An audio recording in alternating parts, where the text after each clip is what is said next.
नमो भगवते वासुदेवाय।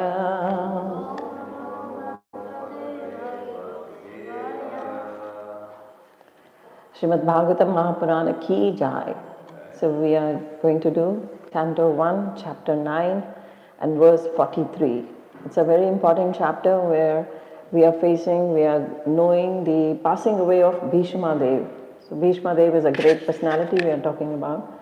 So let's do the shloka and then we'll do the Mangalacharan. So repeat after me. Sudha Uvacha Krishna evam bhagavati मनोवाग दृष्टि वृत्ति भी आत्मने आत्मनामवेशय सोऽन्त श्वासा उपारमत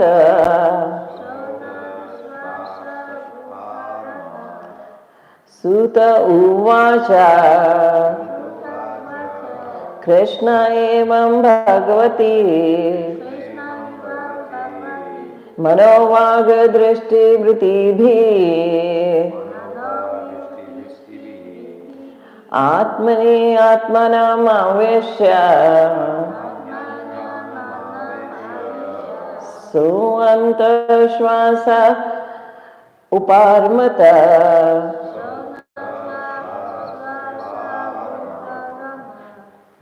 So please repeat. Somebody will start.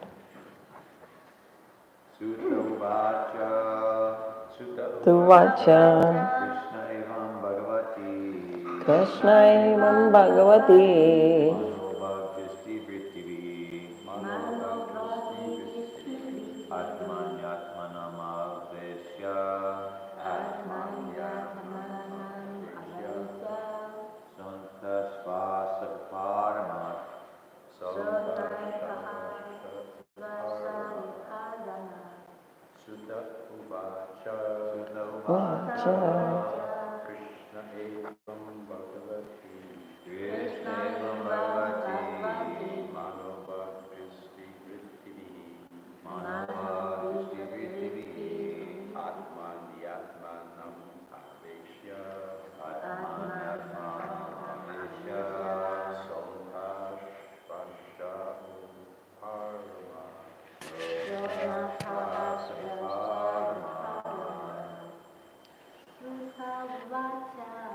Sutta Uvacha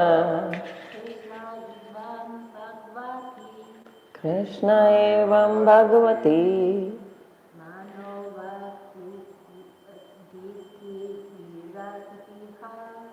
manovag drishti vrittibhi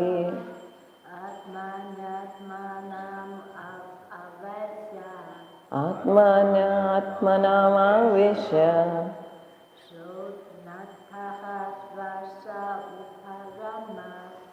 so'anta shwasa uparamat. Word meanings, translation, purport by Srila Prabhupada. Srila Prabhupada ki jai. Om Jnana Dhimirandasya Jnananjana Shalakaya Chakshunamalatam Yena Tasmai Shri Guruvai Namaha.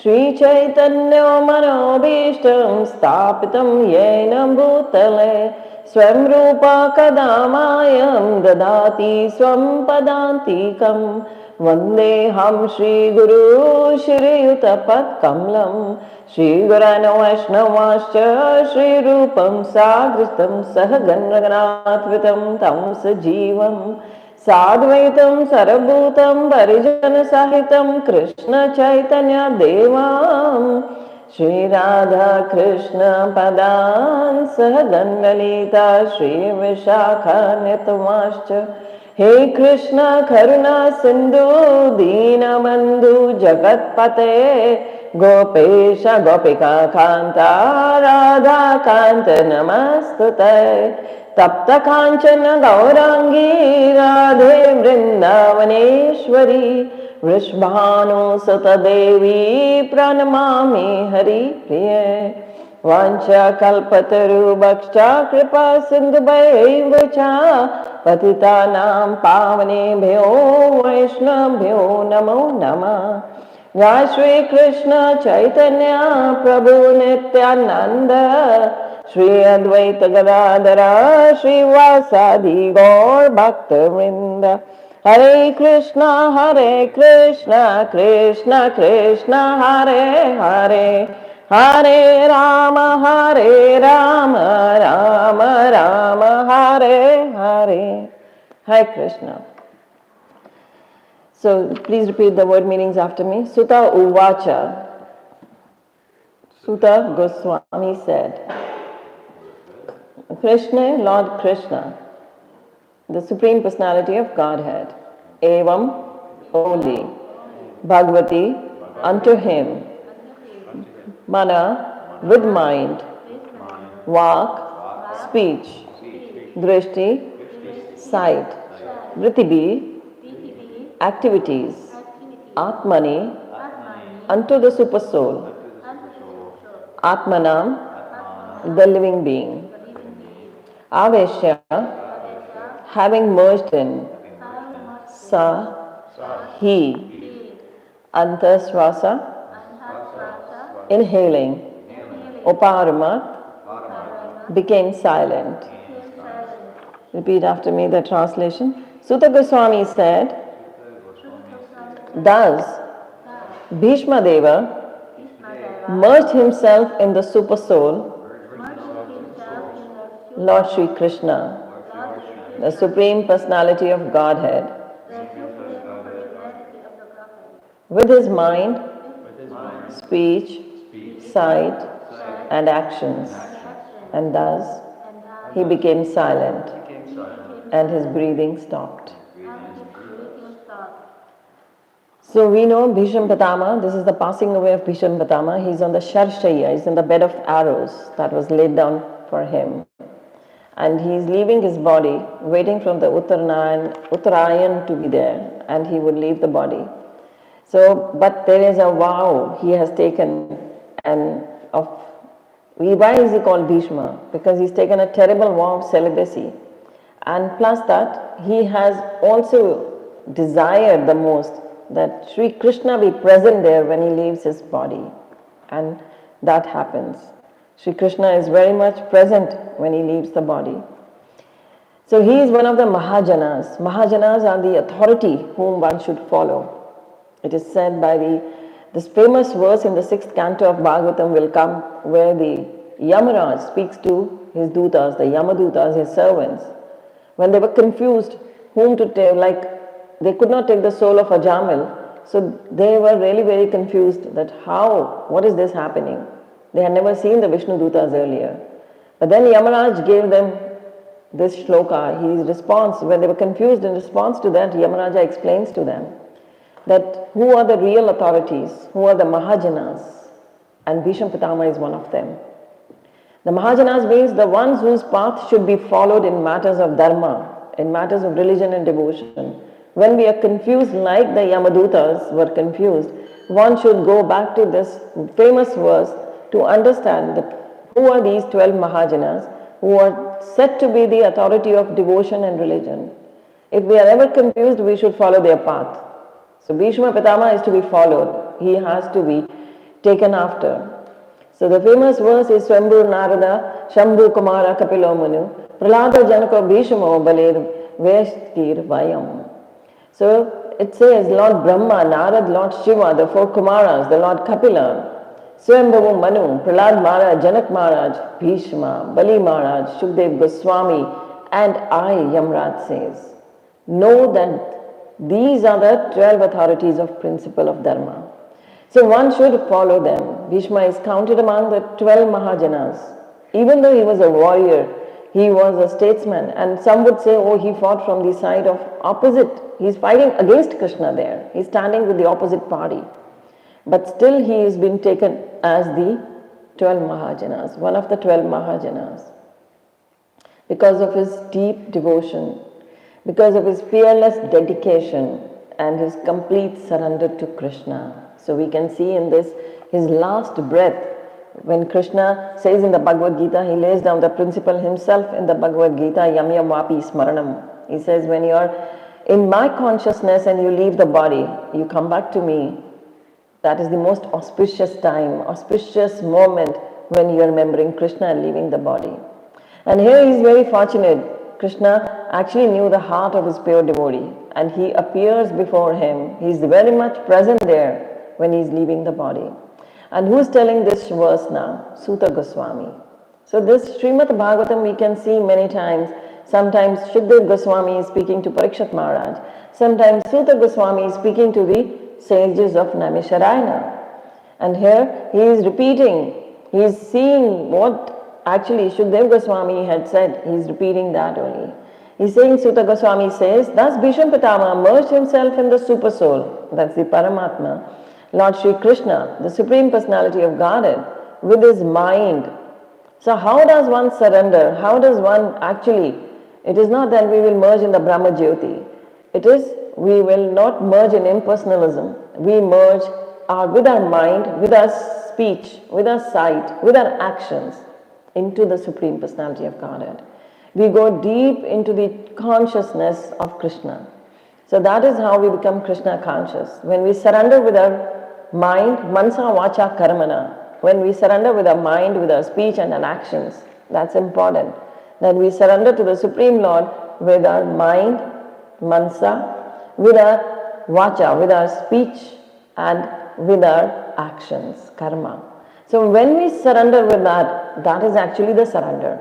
And thus, he became silent and his breathing stopped. In the purport, Srila Prabhupada says, the sage attained by Bhishma Pitama, the stage attained by Bhishma Pitama, Bhishma Deva, while quitting his material body is called Nirvikalpa Samadhi, because he merged his self into thinking of the Lord. So one should take this Samadhi, thinking of the Lord and his mind into remembering his different activities. He chanted the glories of the Lord, and by the sight he began to see the Lord personally present before him. And thus all his activities became concentrated upon the Lord without deviation. This is the highest stage of perfection. And it is possible for everyone to attain this stage by practice of devotional service. So Srila Prabhupada is very clearly mentioning here that how one can actually be in Krishna consciousness and attain the Samadhi, that is the Nirvikalpa Samadhi. And Bhishma Deva attained that while quitting his material body. So this material body is bound to leave us one day. So it's very important for us that this material body, while staying in this material body, one should actually surrender to the Supreme Lord. And how that surrender comes? That surrender comes with mansa vacha karmana, with your mind, with your speech and with your actions. And that is how Bhishma Pitama left this material body. He merged, it says clearly, his self into thinking about Krishna. He was meditating upon Krishna and his mind into remembering the different activities of Krishna. He had actually the one person who had taken up this vow that he would remain celibate and he would never actually opt for the throne as well. And then he actually again made a vow that he would make Krishna pick up the weapons. So last time we also talked about it that Bhishma Pitama actually forced Krishna when he attacked Arjuna with arrows. So Krishna, being very much in anger, came out from the chariot down on the ground and picked up the wheel of the chariot as a weapon. So the pure devotee can force the Lord even to fulfill his desire, because Bhishma Pitama's desire was that. And then the Bhishma Pitama's desire was that his mind be fixed upon Lord Sri Krishna, the chariot driver of Arjuna. In the 21st verse of the same chapter, he says here, I consider all this to be due to inevitable time, under whose control everyone and every planet is carried, just as the clouds are carried by the wind. Though he was a mighty warrior, Bhishma was also wise and detached, and in his final moments, he instructed the Pandavas on dharma. His devotion to Lord Krishna is seen here from the shlokas 32 to 42. It shows the depth of his realization. So upon that Lord Krishna, he wants to fix up his mind.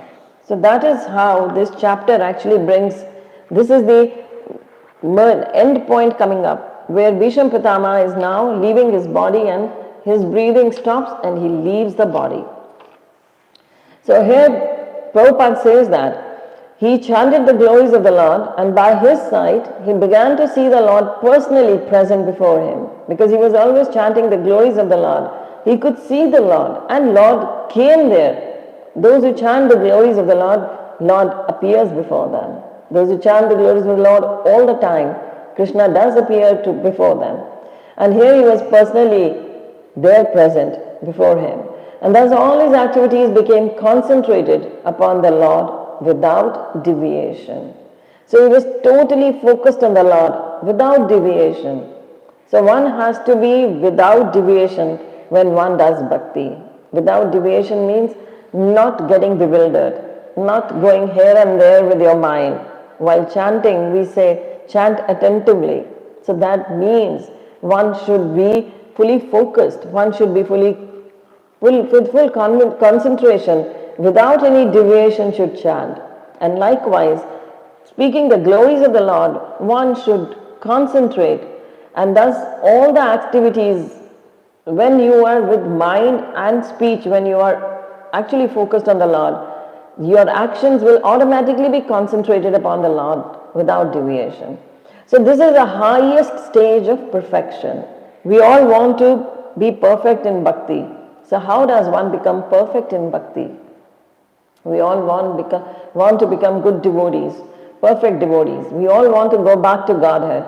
We all want to become surrendered to Krishna. So how does this surrender comes? This surrender comes when we actually, by mansa vacha karmana, by mind, by act, by thoughts. The first mind is actually the thoughts.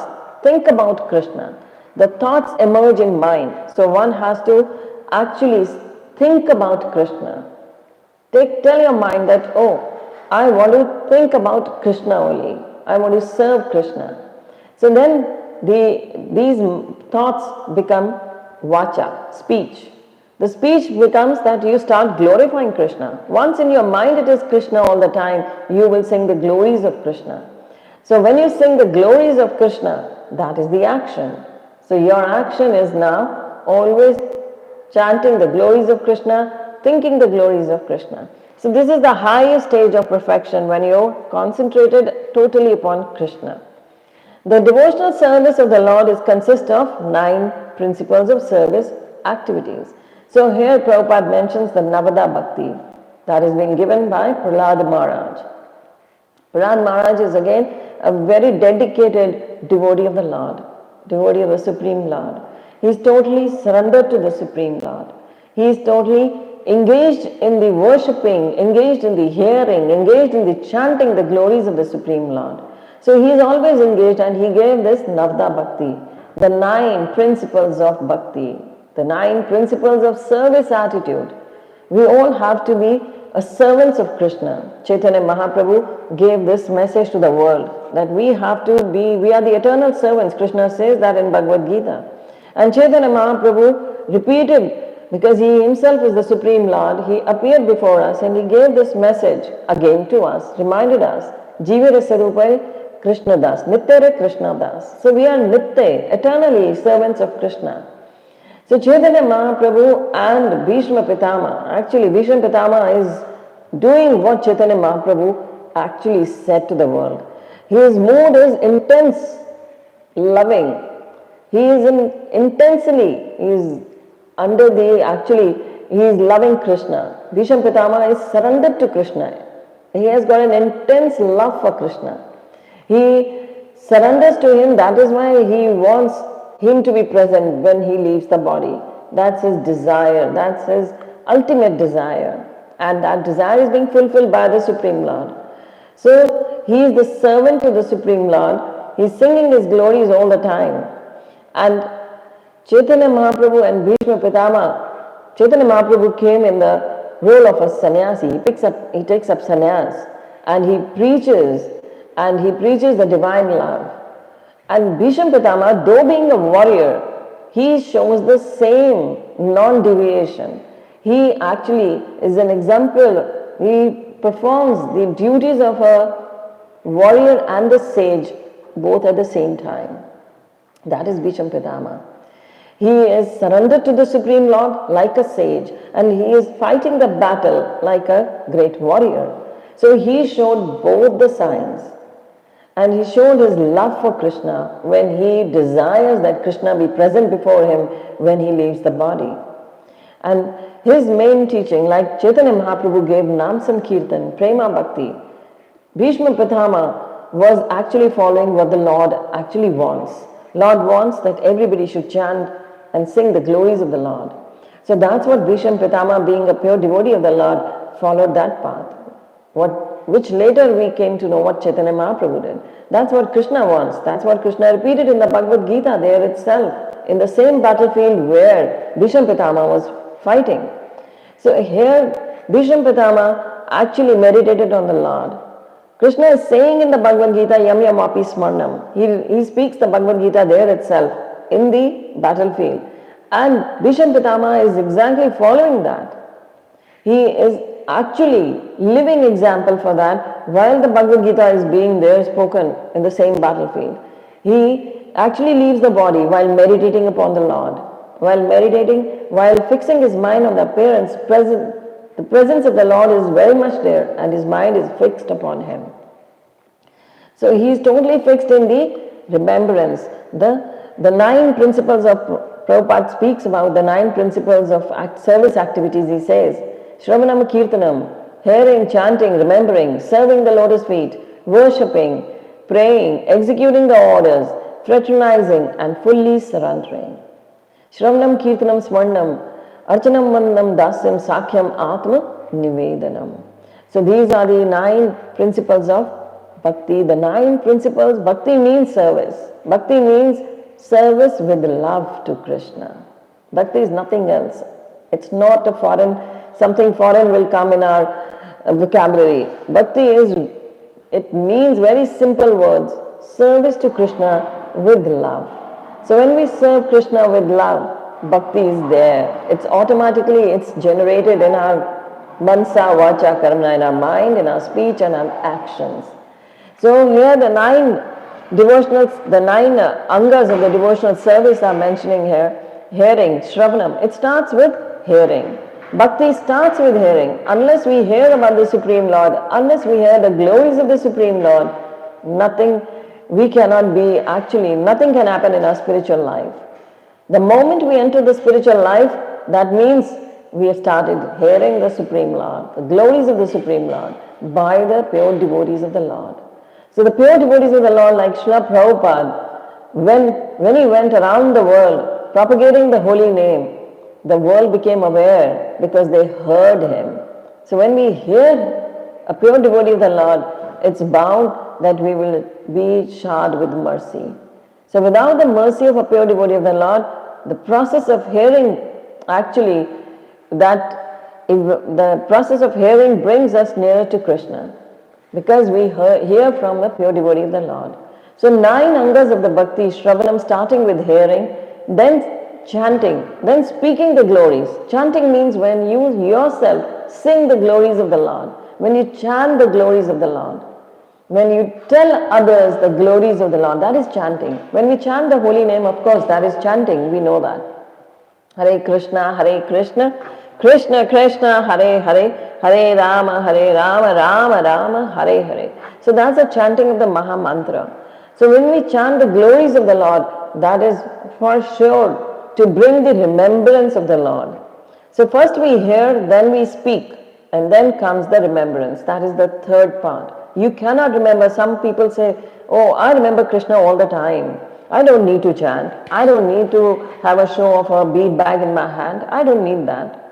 But that is a wrong attitude on our part, because the Navda Bhakti, the 9 principles of devotional service in itself speak about it very loudly and clearly. That first, the process of bhakti starts with hearing. It's not by seeing even. You don't see the deities and you don't start remembering deities. It is by hearing about the glories of Supreme Lord. He's there in the form of Archa Vigraha before us, in the form of deity. He is there.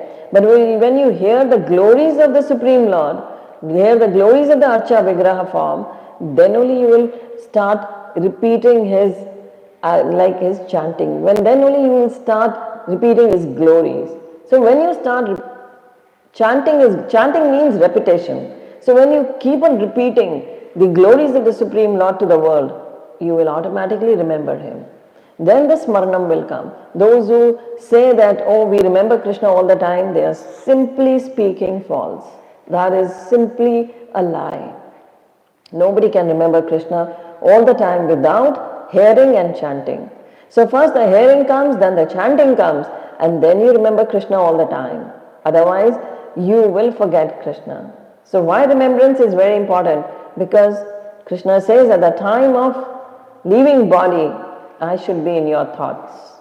So that is the most toughest part. How to remember Krishna all the time and never forget Krishna. Because death can come anytime. We are not Bhishma Pitama. Bhishma Pitama had the boon, he had the boon of Ichha Mrityu. On his desire, he could leave his body. We don't have that facility with us. We don't know when the death will come, and death is inevitable. It can come any time. So Krishna is very clever. He told us, at the time of death, you should remember me. But then he doesn't tell us when we will die. Bhishma Pitama knew it. He could leave the body according to his desire. But then we don't have that facility. We are not that fortunate. So we have to do what? Remember Krishna all the time. Never forget Krishna at any moment. So those who remember Krishna all the time will go back to Godhead. So here, hearing, chanting, remembering, and then is serving the lotus feet. When we serve the Supreme Lord, the service comes with surrender. When you remember Krishna all the time, then you really want to serve him. Because you have heard his glories, you're chanting his glories, you are remembering him all the time, now the surrender comes. Because this will culminate into surrender. This will end up into surrender only. When one is totally dedicated to the Supreme Lord, when he is totally remembering Krishna all the time, his surrender is bound to come. Then surrender means you want to serve Krishna. You want to serve the pure devotees of the Lord. Because Krishna takes the service when you serve he says, Dasa anu das, dason ka das. When 7 times, when one serves the servant of the Supreme Lord, then Krishna accepts his service. Like one has to serve the pure devotee of the Lord. Unless we serve the pure devotee of the Lord, we cannot reach to Krishna. So serving the lotus feet of the Supreme Lord means when we serve the pure devotees of the Lord. And then worshipping, it says here, serving the lotus feet, then worshipping, archanam. Archanam is when we do the deity worship, archa vigraha worship. The surrender will lead to that serving Krishna. So archa vigraha is when you want to actually offer incense to him, when you offer ghee lamp to him, when you surrender to him. So with surrender, service comes. With surrender, deity worship comes. Because deity worship in itself will bring an attachment to the vigraha. So when we get attached, the vigraha becomes our own. We have a personal relationship with the vigraha. So the deities, we have a personal relationship. It's not impersonalism. There Krishna says, because when Arjuna asked Krishna, in the Bhagavad Gita it's there, Arjuna has asked many questions and Krishna replies to them. So one of the questions was where Arjuna asked that how to worship you? You are found in, are you available in the impersonal form as well? So Krishna says, yes, I am available in both the forms. I am available in impersonal form as well as in personal. But in the personal form, it's easy for you to get connected to me. In impersonal form, you cannot get that enjoyment of a relationship with me. So if you worship me in the personal form, you get a connection with me. You get a relationship with me. So with deity worship, a relationship is formed. A connection is formed. When we come to the temple, we pay obeisances to the deities. We the deity's Archa Vigraha, it's not a murti, it's not an idol. We don't take it as an idol, especially in Prabhupada gave this differentiation very much clear to all of us. So this is deity. Deities are Vigraha which were installed by pure devotees of the Lord. The pure devotee of the Lord actually,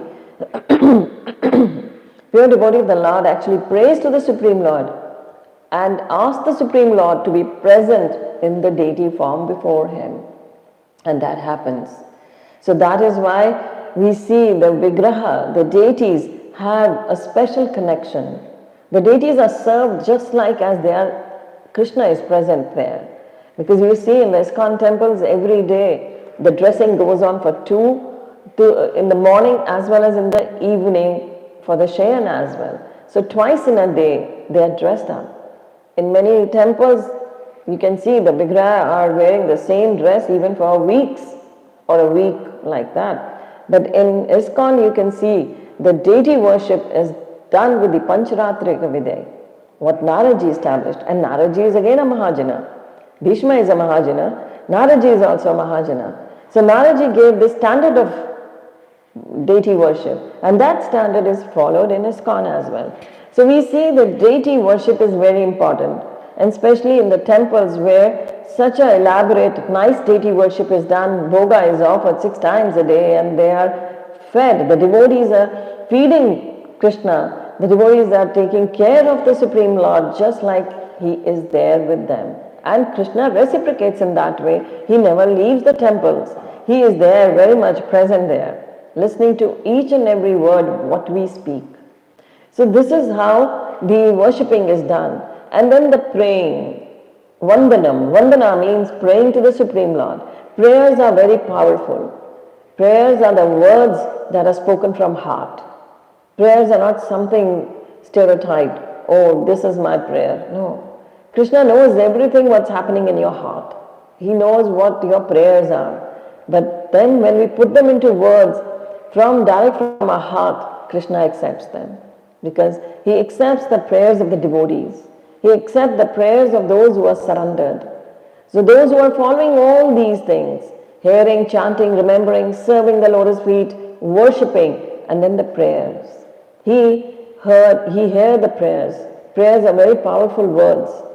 And then executing the orders. Archanam Vandam Dasyam Sakhyam Atma Nivedanam. So these are the devotees, they execute the orders of the authorities. They are actually serving the Supreme Lord as a servant, as a friend. So Dasyam Sakhyam Atma Nivedanam. Atma Nivedanam means fully surrender. So the 9 principles of bhakti, when we are following the 8 in the beginning that are coming serial wise, if we are doing that, the 9th one is automatically there, voluntarily surrendering. Krishna doesn't want any surrender at gunpoint. He wants a surrender, voluntary surrender. Sometimes people say, oh, if Krishna wanted surrender only, why doesn't he accept us when we say, oh, I'm surrendered to you? And why doesn't he actually give that so easily to us? Because he desires us to come back. So why doesn't he give that very easily to us? No. Krishna wants this to be done voluntarily. One should actually voluntarily surrender, spontaneously, not with any force. So that's what Krishna wants from us. That's what Prabhupada is telling us. The 9 principles of bhakti, that is the fully surrender, it has to be done voluntarily, from your heart. Krishna tells Arjuna, give me your mind and intelligence and then fight this war. So that's what he is telling all of us. We all have a Kurukshetra here. We all are actually living in this world facing a Kurukshetra of our own. Every day a new problem comes up. Every day a solution has to be sought for. And that's why Krishna says, surrender to me. When we surrender to him, fully surrendered, Krishna actually, he is the solution to all the problems. He says, I've got solution to all the problems. So when we surrender to him, he takes care of all the problems. So that's why the full surrender is important. If we think, the ego is that when we think, oh, I have the solution, other than, I don't need to go to Krishna, I have a solution of my own. So that is ego. That's false ego. But when you surrender to Krishna, you put your problem to Krishna in your prayers, Krishna gives you the solution. And that's what happened in the battlefield of Kurukshetra. We all have a Kurukshetra of our own. So when we actually give our problems to Krishna, the solution automatically comes. So time is running, we'll go for the further purport where Prabhupada speaks any of them or all of them are equally competent to award the desired result, but they require to be practiced persistently under the guidance of an expert devotee of the Lord. So persistently, he says, these should be practiced. Either you pick up the one, and all the 9 have to be followed, but under the guidance of an expert devotee of the Lord. The expert devotee of the Lord, that is the Guru, the spiritual master, that is Srila Prabhupada, the Shiksha Guru for everybody, all of us. He is the Shiksha Guru, instructing master. And then we go for the Diksha Guru, the initiating master. So expert devotee of the Lord, they are said to be the expert devotee of the Lord. The first item, hearing, is the most important item of all, and therefore hearing of the Bhagavad Gita and later on Srimad Bhagavatam is essential for the serious candidate who wants to attain the stage of Bhishma Deva at the end. So those who want to attain the stage, what Bhishma Deva got, because he is leaving body, he left body. In this shloka it is there, his breathing stopped while focusing, gazing at the Supreme Lord.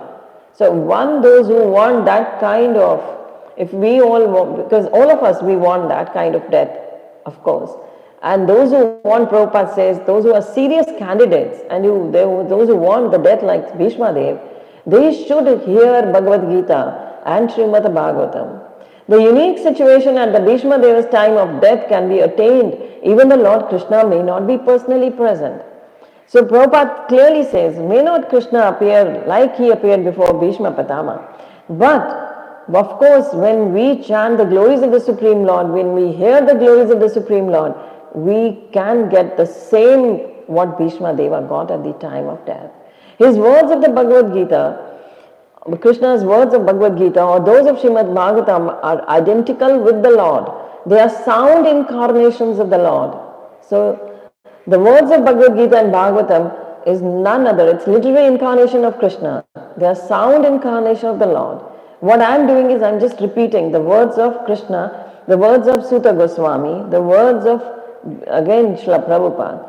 So these are the words that are actually focusing on Krishna. So they are not different to the Supreme Lord.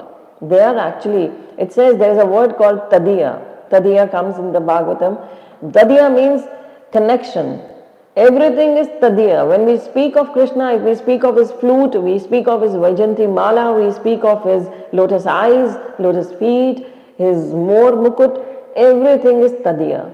If we speak of the flute only, it means Krishna. If we speak of the Morpank, the peacock feather, it's Krishna. So everything that belongs to Krishna is actually Krishna. So these words actually glorify Krishna. So they are not different to Krishna. So they are sound incarnations of the Lord, and one can fully utilize them to be entitled to attain the stage of Sri Bhishma Deva, who was one of the 8 Vasus. So he is one of the 8 Vasus, and one can attain what he attained. The sound incarnation of the Lord can give you this. So Krishna can give you this. His sound incarnation, the Maha Mantra we repeat, that is his sound incarnation. Every man or animal must die at a certain stage of life. But one who dies like Bhishma Dev attains perfection. And one who dies forced by the laws of nature dies like an animal. So one should actually focus that one should die like Bhishma Dev. One should not die like by the laws of nature. One should not die like a death of an animal. One should die the death of a devotee, a pure devotee like Bhishma Dev. That is the difference between a man and an animal. The human form of life is specially meant for dying like Bhishma Dev. So the purpose of human life, the human life what we have got, that is, it comes not by chance. We have paid a very, very hefty price to get the human life. We have paid the price of 84 lakhs of species. We have gone through 84 lakhs of species to attain the human life. So this human life attained with so much of difficulty, with so much of pain, suffering is involved in getting a human life. So when we have achieved this human life, it is meant to die like Bhishma Dev and not to attain a death of an hog or a dog. We should die like Bhishma Dev. We should be in the battlefield, in this Kurukshetra of this Mrityu-loka. We all have a battlefield. That is why Bhishma Dev was in the battlefield, but he was focusing totally on Krishna. So Krishna spoke the Bhagavad Gita. He chose a battlefield. He could have spoken Bhagavad Gita earlier to Arjuna. He could have done anything. But he spoke the Bhagavad Gita in the battlefield to show us, to give us the message that you all will be in the Kali Yuga, you all will have a battlefield. And in this battlefield, your focus will be only one, should be one, that is me, that is Supreme Lord. That is why the Bhagavad Gita, the Bhagavatam focus on the Supreme Lord, because they are the words of Krishna. They are the literary, Bhagavatam is the literary incarnation of Krishna, and Bhagavad Gita is actually the words of Krishna. So that is non-different to Krishna himself. So focusing on the principles of bhakti from the Bhagavad Gita, we actually should surrender to Krishna. That is the last chapter, the last shloka he says, that is the summary of Bhagavad Gita, Sarva Dharma Parityajya Mamekam Sharnam Vraja. He says, renounce everything and come under my shelter, surrender to me. So don't get carried away, bewildered, deviated by these so-called dharmas of the so-called Sarva Dharma. It is not being a Christian or a Hindu or a Muslim. These are all man-made dharmas. But he is talking about all our inhibitions, all what we have in our hearts, whatever we have contained in our hearts, taken up as the dharma. We should give up all those inhibitions, all fears, and just surrender to Krishna. Just like Bhishma Dev. Hare Krishna. So any questions are there? It's 8:50. On the YouTube also, if there is any question, I can take up.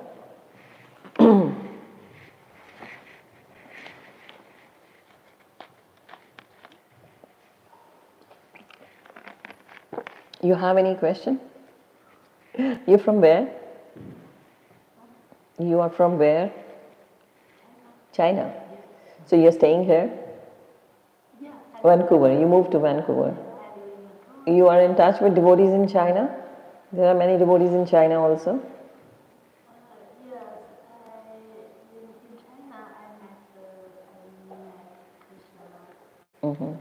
Which part of China you are from? Beijing. Beijing. Oh. There are many sannyasis visit China. Have you met any sannyasis? Another devotee. Devotee. She left me the book of Radhika Krpa. Okay. You read Bhagavad Gita daily? That's nice. You're chanting? 16 rounds? You have a guru? Oh, who's your guru? What? Ramapat Swami. Very nice. Yeah, that's wonderful. Very nice. Once my Guru Maharaj said, I was in Hong Kong. I was coming from Sydney, Australia. I was coming from Sydney. I was halting in Hong Kong. And I called up Guru Maharaj, His Holiness Gopal Krishna Maharaj. So I called him up and I said, I'm in Hong Kong. And he said, take a bus and go to China and preach there. So I have yet to go there. At that time I didn't have the visa. So one day I'm planned to go to China to fulfill the words of my Guru Maharaj. What's your name? My name is Devidasi. Shruta Devidasi. Wonderful. Very nice. Lovely meeting you. Hare Krishna. Very good. So if no question, then we end the session. No question on the Zoom? Yes, Prabhuji. Hare Krishna. Thank you for the nice class. Your blessings. It sounds not so good, so I was listening. Oh. And we're going through the 9 processes of bhakti. And going through the 9 processes.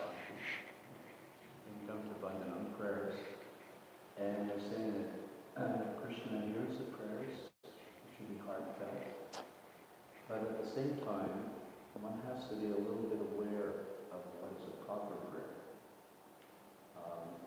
Especially in the neophyte stage, one's prayers may be tainted with material desires.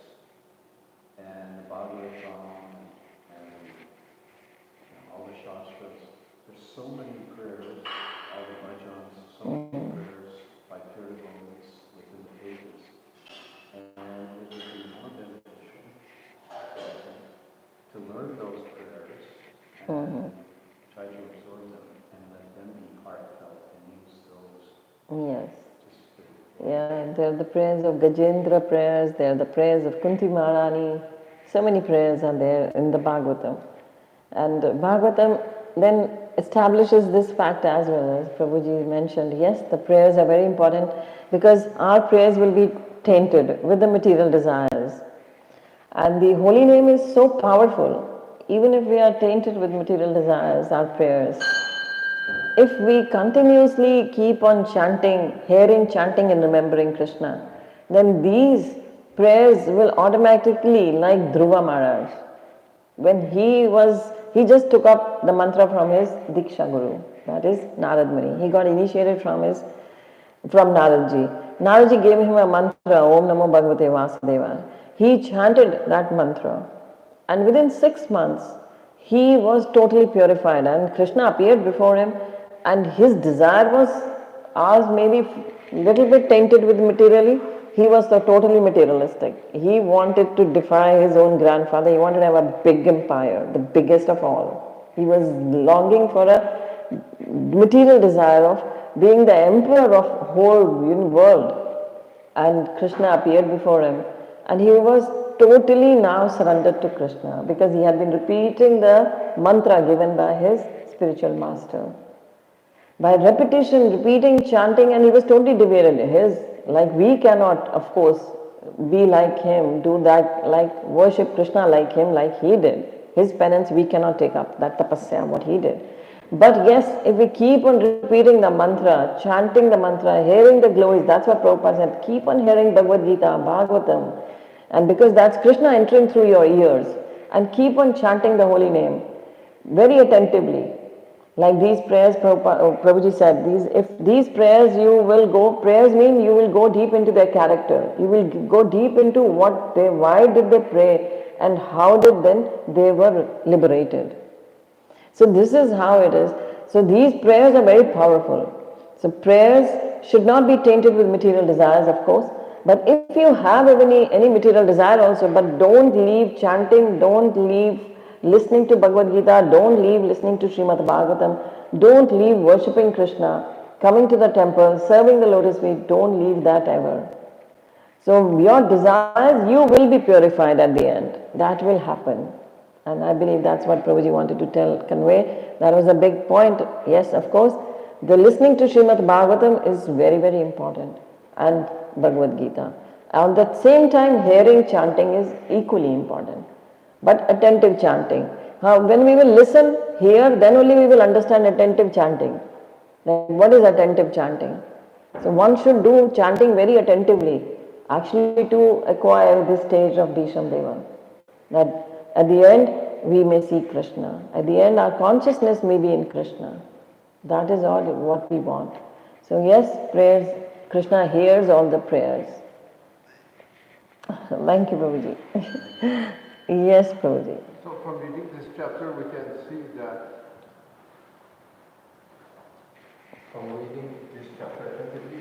that Bishma spoke many more verses, and we have only a small selection. He probably spoke hundreds of verses because he explained all about the Varnashram Dharma in minor detail. So is there a scripture actually that gives us the whole conversation? I think Srimad Bhagavatam is the ultimate, I know about it. But I strictly believe, I don't know if there is, I'll let you know. But I strictly believe what Prabhupada gave us, that is the best we have. All the essence of the fruit is there in the Bhagavad. The question is just for others. Yes. If someone wants to study further how to apply the I'll tell you, yeah, one Devi Varnashram Dharma. But we should actually focus onto this, what Prabhupada has given. Even, Prabhupada says, even one line if you will pick up from here and put it in your life, practice it, you will be successful. So does the Mahabharata give us the detail about this conversation? I haven't read Mahabharata. I read only Prabhupada books, so I'm not aware. I will let you know all that. But I strictly believe in what Prabhupada has written, and this goes exactly. You see, I've read. I'm from a Sikh background. I've read the Granth Sahib even. So what Prabhupada has written, the meanings for these, and he's given the detailed Sanskrit to Hindi meanings, to English meanings, exactly each word, and everything same comes there as well. The purpose of human life is meant to die for, like Bhishma Deva. That is the crux. That is the ultimate. Even the Gurubani says this, that you have got a human form now. Now is the time to remember Govinda and leave the body. That is. So this human form is not meant for going around and enjoying, thinking that is enjoyment, like a pig or a hog, what they do. They think that's enjoyment. So we should not be actually leading a life like an animal. So the human form is meant to die like Bhishma Deva. So anyone who says, oh, I want to read further, first tell them, go deep into these scriptures and understand them. Then you may go any further. Because we get deviated from it. We will get deviated. Because in our lifetime, if we read Bhagavatam and try to understand, there are many scriptures what Prabhupada has given us. And they in itself will take our lifetime, whole lifetime, to go deep into them. There is Chaitanya Charitamrita, there is Srimad Bhagavatam to study, there is Chaitanya Bhagavat to study. So the Bhagavad Gita has got 700 verses. That has to be studied. The depth we have to study, it doesn't mean just reading. We may have read it 100 times. But unless we get the mercy of a pure devotee, we don't understand it. And with the mercy of the pure devotee, if you have not read it even, and when you read for the first time also, you will feel, oh, this I know it. Yes, that's what I'm practicing. What Prabhupada writes here, because that's the mercy of the pure devotee of the Lord. The pure devotee of the Lord can really bless us. That is what is Krishna says, Tesham ivanu kampartam aham agyanam jamtama. Krishna speaks in the Bhagavad Gita, I give you the knowledge in your heart. So the knowledge we read is very good for us. That is our knowledge. But Krishna says the moment will come when you are purified, this will emerge in your heart. Enlightenment, that is what enlightenment is. That you in your heart will know this knowledge. And I will actually extinguish all the ignorance from your heart. I will take away all the ignorance from your heart. And that's true. That's what Prabhupada shows here. Yes, a pure devotee of the Lord is fully empowered to give us all this.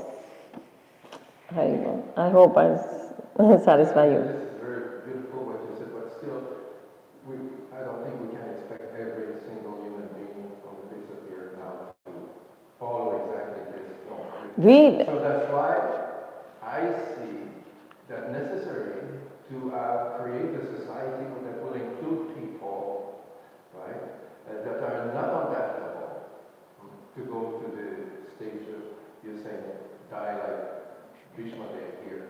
So Varnashram Dharma can help other people on the lower level, right? Lower level. Varnashram Dharma is Daivi Varnashram Dharma. So Daivi means where it is connected to the Supreme Lord. All the ashramas connected to the Supreme Lord. Ashram word in itself means doing hard work. Shram in Hindi means labor. Doing hard work for Krishna. That is ashram. Do the shram. That is do the labor to achieve the Supreme Lord. So Daivi, Krishna speaks upon the Bhagavad Gita, Guna Karma Vibhagashya. So according to your gunas, according to your qualities, your ashram will be decided. In whichever gun you are, in whatever qualities you have, your ashram will be decided. So Daivi Varnashram means that. Daivi Varnashram doesn't mean you live in a house, you have a family and you have dogs and you're taking care of the dog every day. These days I'm staying here early in Burnaby, so there is a McLean Park near where I'm staying. So every day morning I go for my japa there. So I go for japa and what I see is there. Actually, I try to meditate on Krishna, but what I see there are really people with dogs. Yes, and they are. It's such a sight to see that they are just walking with the dogs and with a plastic bag with their hands and then picking up the poo of the dog.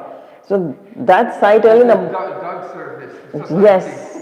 So that is not a one ashrama. That is not a one ashram. They are grastas. They may be grastas. They may be brahmacharis also, not married. But that is not Devi Varnashram. We are talking about Krishna speaks about Devi Varnashram. And Bhishma Pitama elaborates on that. But how will that come? That will come from the Bhagavad Gita. So those who actually want to study, they are neophytes. They should go to Prabhupada's small books and the Bhagavad Gita. So Bhagavad Gita lays down the foundation, the principles. So about what is the Devi Varnashram, because people talk about caste system in India. Of course, that has been exploited. That is what Bhaktisiddhanta Saraswati Thakur fought for that. That's what he spoke. So we are in India as well, they don't follow the caste system like that. But if they follow the Devi Varnashram, of course, everybody will be serving Krishna. Even a brahmachari will serve Krishna. Even the grasta will serve Krishna, vanprastha, sannyas, they are all meant to serve Krishna. Even a kshatriya, there is in Kali Yuga, there is no varnas. Only one is there, Shudras. Or everybody is a Shudra. You have to rise from there. So Prabhupada actually blessed and made devotees. He made the Yavanas, the Malechas, the devotees. Everybody is a Shudra. So he brought them up to the level of a devotee. That's how. Hare Krishna. So we end it here. Is there any question on Zoom, Prabhuji? Doesn't appear to be. There's 1, 2, 3, 4, 5, 10 people here, but no question. No question. Okay, thank you. So they have understood it all. Hare Krishna. Shri Prabhupada ki jai. Srimad Bhagavatam Mahapurana ki jai. Shri Radha Madan Mohan Bhagwan ki jai. Shri Gaunitai ki jai. Jagannath Baldev Subhadra Maharani ki jai. God Premanande. Hari Hari Bol.